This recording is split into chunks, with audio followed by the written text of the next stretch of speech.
জিয়াউর রহমান ছিলেন বাংলাদেশের অষ্টম রাষ্ট্রপতি, প্রাক্তন সেনাপ্রধান এবং একজন বীর মুক্তিযোদ্ধা।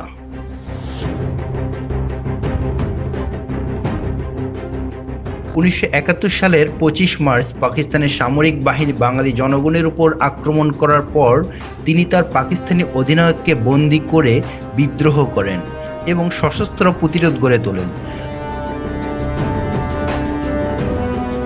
পরে ১৯৭১ সালের ২৭ মার্চ তিনি চট্টগ্রাম কালুরঘাট বেতার কেন্দ্র থেকে বঙ্গবন্ধু শেখ মুজিবুর রহমানের পক্ষে বাংলাদেশের স্বাধীনতা ঘোষণা বিবৃতি পাঠ করেন।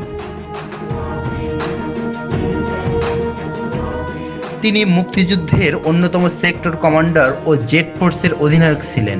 মুক্তিযুদ্ধে বীরত্বের জন্য বাংলাদেশ সরকার তাকে বীর উত্তম উপাধিতে ভূষিত করে।